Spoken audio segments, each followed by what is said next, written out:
नमस्कार साथियों, स्वागत है आप सभी का आपके अपने यूट्यूब चैनल होम यूनिवर्सिटी में। दोस्तों, जैसा कि आप सभी को पता है, हम लोग यूपीटीपीएससी एएसओ की तैयारी करवा रहे हैं, जिसमें आपका जो कॉमर्स का सब्जेक्ट है उसको हम लोग लेके चल रहे हैं दोस्तों। और साथ ही आपका जो स्टैटिस्टिक्स का कंपलसरी पार्ट है उसको भी हम लोग साथ में लेके हैं दोस्तों। तो आपको दोनों विषय की वीडियो हमारे चैनल के प्लेलिस्ट में मिल जाएगी, आप वहां जाके देख सकते हैं दोस्तों, या ऊपर इस आई बटन पे क्लिक करके दोस्तों वहां से भी आप वीडियो पे जा सकते हैं। तो चलिए शुरू करते हैं आज का टॉपिक।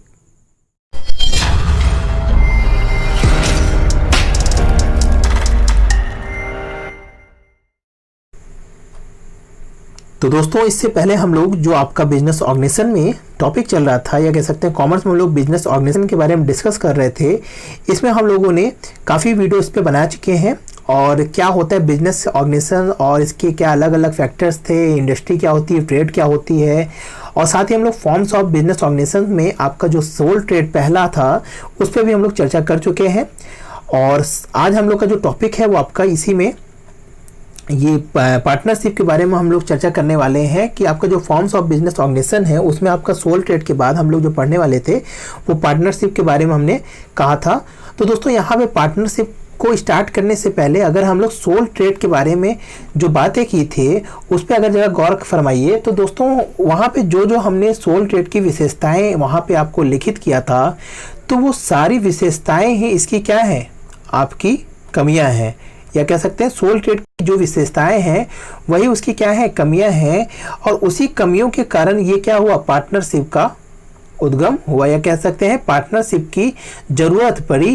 क्योंकि सोल ट्रेड क्या था, वो अपने व्यवसाय का मालिक से क्या था, सेपरेट एंटिटी नहीं था। मतलब अगर जब तक व्यवसाय का मालिक अगर है तो व्यवसाय है, नहीं तो क्या होगा, अगर व्यवसाय का मालिक खत्म हुआ तो क्या हुआ, व्यवसाय भी क्या हो जाएगा, बिजनेस भी क्या होगी, बंद हो जाएगी। और साथ ही क्या था कि वो क्या था, सीमित पूंजी थी, वहां पे सीमित पूंजी क्या थी, वो उसकी क्या थी, कमी भी थी और उसके फायदे भी थे। सीमित पूंजी कोई भी व्यक्ति जुटा सकता है, बट वो एक समय तक एक सीमित व्यवसाय या सीमित क्षेत्र तक ही क्या हो सकता है, व्यवसाय आपका चल सकता है, या व्यवसाय को अपना सीमित क्षेत्र तक ही फैला सकता है। तो वो सीमित पूंजी को बड़ा करने के लिए, उस पूंजी को विस्तृत करने के लिए हमें क्या होता है कि हम लोग पार्टनरशिप का सहारा लेते हैं कि जब दो लोग और आ जाएंगे तो दो लोग और पूंजी लेके आएंगे तो हमारे पास थोड़ा सा पूंजी क्या हो जाएगा, ज़्यादा इकट्ठा हो जाएगा। और साथ ही हमने बहुत से फीचर्स आपको सोल ट्रेड के जो बताए थे उसमें आपका देखेंगे तो वो एक समय अंतराल के बाद, या कह सकते हैं जैसे ही बिजनेस का आप विस्तृत करेंगे स्वरूप, वैसे ही आपका क्या होगा, वो सोल ट्रेड बहुत ही आपके कमज़ोर पड़ जाते हैं, या कह सकते हैं आपके बिजनेस के लिए वो फुलफिल सभी चीज़ नहीं कर पाते। तो यहाँ पे हम लोग पार्टनरशिप की जो आपकी ज़रूरत पड़ी वो सोल ट्रेड की कमियों के कारण ही यहाँ पे देखने को मिली। अगर हम लोग दोस्तों शुरुआत की अगर थोड़ा सा बात कर लें, तो पार्टनरशिप की जो शुरुआत हुई थी वो सबसे पहले आपका रोम में हुआ था। और रोम में होता क्या था कि दोस्तों, जो हम लोग कहाँ आज ये HUF है, या कह सकते हैं हिंदू ज्वाइंट फैमिली है, वही उसी तरह आपका रोम में भी क्या था, परिवार लोग मिल के आपस में क्या करते थे, एक मिल के आपस में व्यवसाय को चलाया करते थे, और सभी लोग उस व्यवसाय में काम करते थे और व्यवसाय को फुलफिल, या कह सकते हैं व्यवसाय को प्रोन्नति करने के लिए, उसको वृद्धि करने के लिए आपस में ही काम करके लोगों की ज़रूरतों को पूर्ति करते थे, या कोई भी बिजनेस करते थे। तो वहीं से दोस्तों ये रोम से ही क्या हुआ, ये पार्टनरशिप की शुरुआत हुई, और वहाँ से ही धीरे धीरे इसका स्वरूप में क्या हुआ, इसमें आपकी विस्तृत होने लगी, या कह सकते हैं इसके स्वरूप में क्या होने लगा, निखार आने लगा, और इसकी जो कमियां थी धीरे धीरे उसको खत्म करने लगा जाया गया। तो धीरे धीरे ये करके आपका पार्टनरशिप आज का जो स्वरूप है, जिसमें आप लोग बहुत समझते होंगे कि ट्रस्टेड क्या है, यहाँ विश्वास का बहुत बड़ा औचित्य होता है, जो आपस में क्या होता है, पार्टनर्स के बीच में, सभी के पार्टनर्स के बीच में क्या होता है, रहता है। तो दोस्तों ये पार्टनरशिप है ही क्या है, आपका साझेदार, यानी कि जब एक लोग से अधिक साझेदारी आ जाती है व्यवसाय के उद्देश्य को क्या करने के लिए, फुलफिल करने के लिए, तो उसी को हम लोग क्या करते हैं, सिंपली भाषा में साझेदारी समझते हैं। बट यहाँ पे दोस्तों थोड़ा सा बातें को ध्यान से समझिएगा, ये पूरी परिभाषा में एक एक चीज़ आपका इम्पोर्टेंट है कि साझेदारी उन व्यक्तियों के बीच का संबंध है जो प्रसंविदा करने योग्य है। तो दोस्तों पहली चीज आप लोग यहाँ से ही इस परिभाषा से ही समझिएगा कि साझेदारी उन्हीं के बीच में हो सकती है जो प्रसंविदा करने योग्य है। अब आप लोगों को पता होगा कि कॉन्ट्रैक्ट एक्ट अगर आप लोग पढ़े होंगे तो कॉन्ट्रैक्ट करने के लिए सभी लोग एलिजिबल नहीं होते हैं, उनके लिए कुछ योग्यताएं होती हैं। पहली योग्यता वो होती है कि आप क्या होना चाहिए, आप 18 प्लस होने चाहिए, या कह सकते हैं आप 18 वैक्स होने चाहिए। ये आपके अलग अलग देश में अलग अलग आपका एज रहता है, पर इंडिया में आपका 18 प्लस होने पर आप वैक्स मानने जाते हैं। तो वैक्स होने चाहिए, स्वस्थ मस्तिष्क से होने चाहिए, आप दिवालिया नहीं होने चाहिए, और साथ ही साथ आप क्या होने चाहिए, पागल नहीं होने चाहिए। तो कुल मिला के कुछ यहाँ पे कंडीशंस हैं जो आपके लिए क्या होता है यहाँ पे फुलफिल करना होता है। तो दोस्तों साझेदारी में सबसे पहला चीज़ ये क्या होता है कि वह साझेदार प्रसंविदा करने योग्य हो, और जो साझेदार मिल रहे हैं वो लाभ के उद्देश्य से एक साथ एक वैध व्यवसाय चलाने के लिए सहमत होते हैं।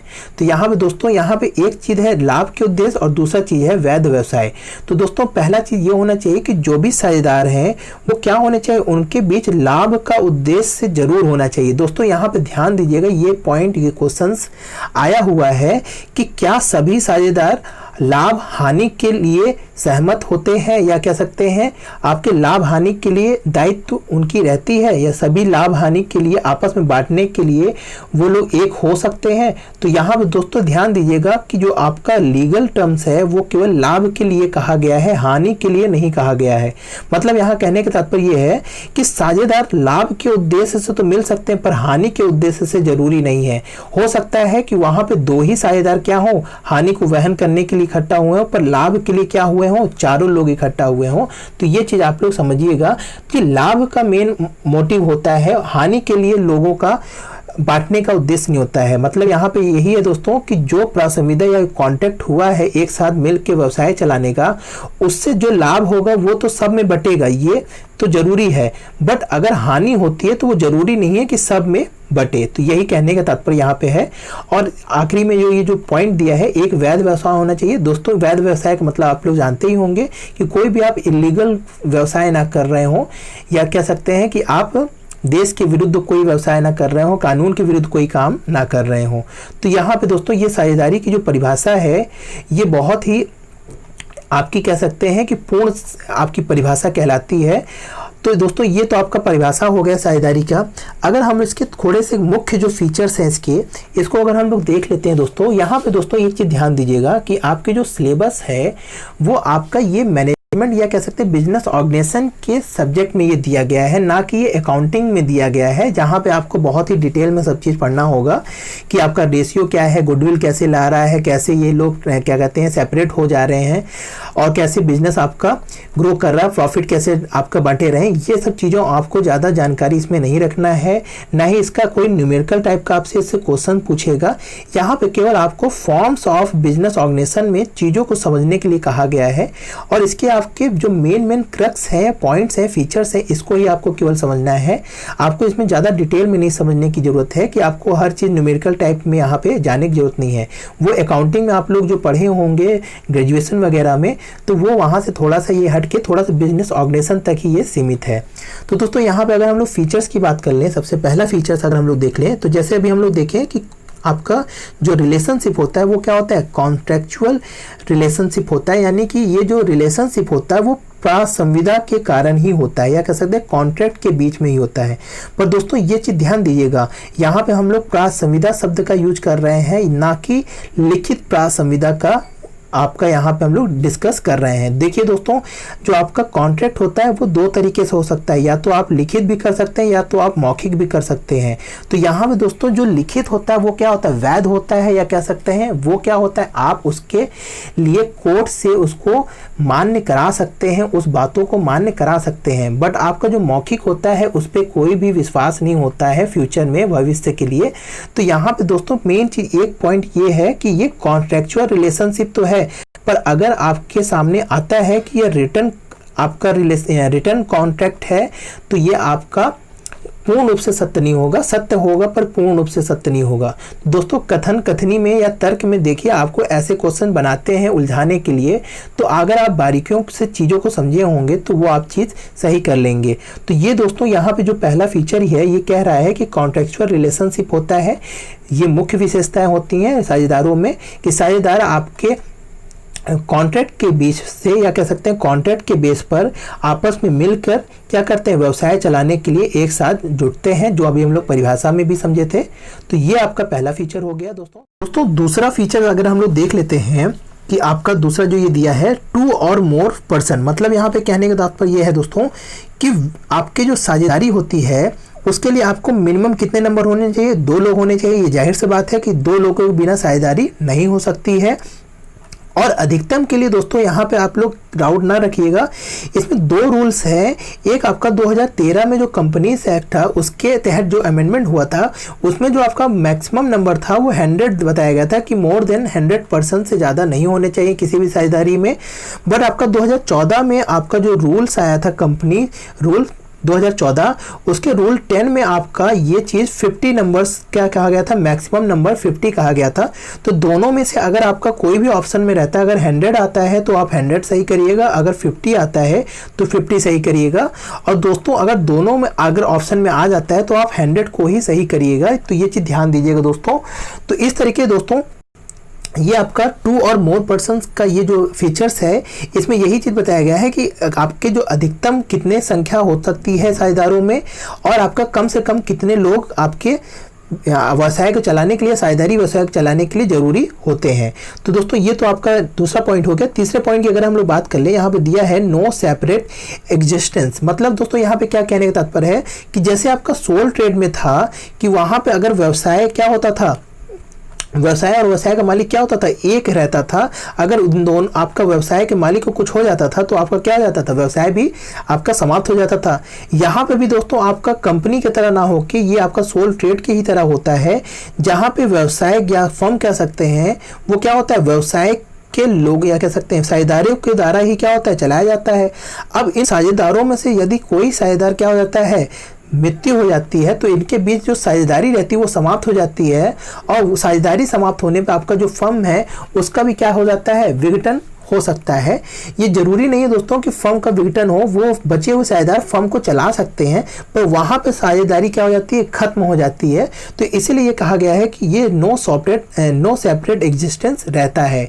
तो ये तो दोस्तों आपका थर्ड पॉइंट होगा। चौथा पॉइंट अगर हम लोग देख लें, यहाँ पे दिया है अनलिमिटेड लाइबिलिटीज। अब ये अनलिमिटेड लाइबिलिटीज का क्या तात्पर्य दोस्तों कि यदि साझेदारी में किसी साझेदार द्वारा कोई दायित्व या कह सकते हैं कोई ऋण लिया है या साझेदारों द्वारा मिलकर कोई ऋण लिया गया है, तो आपका यदि साझेदारी में जो भी पूंजी वो समाप्त हो जाती है तो वो साझेदारों के व्यक्तिगत जो उनके पास संपत्ति होती है उनके संपत्तियों से भी क्या हो सकता है, उस ऋण का भुगतान करने के लिए ये मान्य हो सकता है, या कह सकते हैं उनके घर के सामान तक को भी बेच के क्या किया जाएगा, ऋण को चुकतान किया जाएगा या भुगतान किया जाएगा।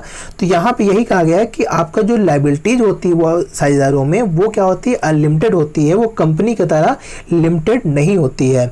फिर आपका जो नेक्स्ट पॉइंट दिया है, यहाँ पे दिया है प्रिंसिपल एंड एजेंट रिलेशनशिप। ये क्या है दोस्तों होता क्या है कि यहाँ पे जो भी साझेदार होते हैं, अगर 2 लोग हैं तो दोनों क्या है, आपस के लिए क्या होते हैं, प्रिंसिपल होते हैं और आपस के लिए ही क्या होते हैं, एजेंट होते हैं। कहने का तात्पर्य दोस्तों ये है कि यदि 2 साझेदार में कोई साझेदार तीसरे पक्षकार से कोई आपका कोई चीज़ संबंध करता है या कोई कांटेक्ट करता है तो वो पूरे साझेदारी फर्म के लिए क्या होता है, कांटेक्ट होता है।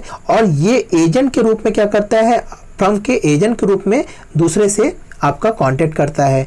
और इस एजेंट के लिए जिम्मेदार कौन होता है, ये दोनों साझेदार जिम्मेदार होते हैं। तो इसीलिए कहा गया है कि ये क्या होता है, हर साझेदार अपने फर्म के लिए एजेंट के रूप में भी होता है और प्रिंसिपल के रूप में भी वर्क करता है। तो यहाँ पे हर साझेदार प्रिंसिपल भी होता है और एजेंट भी होता है।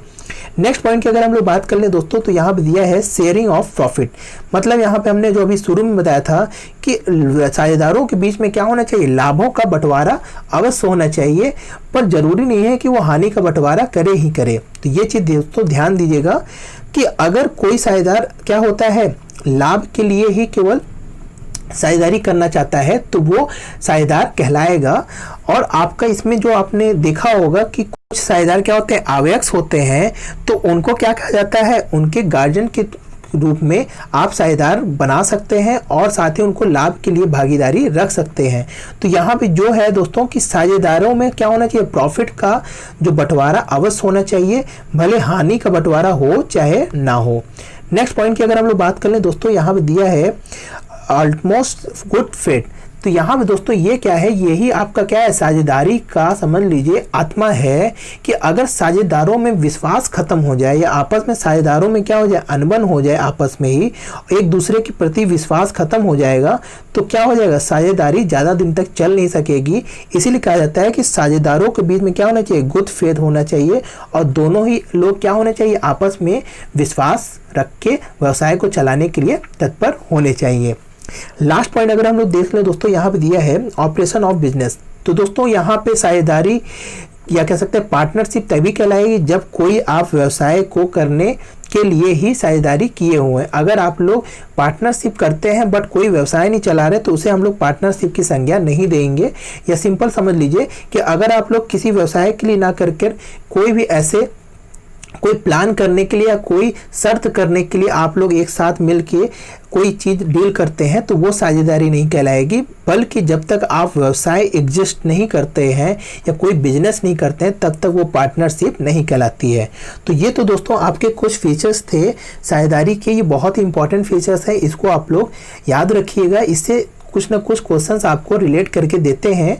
अगर आप दोस्तों थोड़ा सा यहाँ पे एक चीज़ और समझ लें कि साझेदारी से जो आपका क्वेश्चन बनता है वो आपके क्या होंगे, कथन कथनी टाइप के बन सकते हैं या आपके पेट क्वेश्चंस आपके इस फीचर्स में से कुछ भी देके कोई एक फीचर्स आपके कंपनी का दे सकता है या एक कोई फीचर सोल ट्रेड का दे सकता है।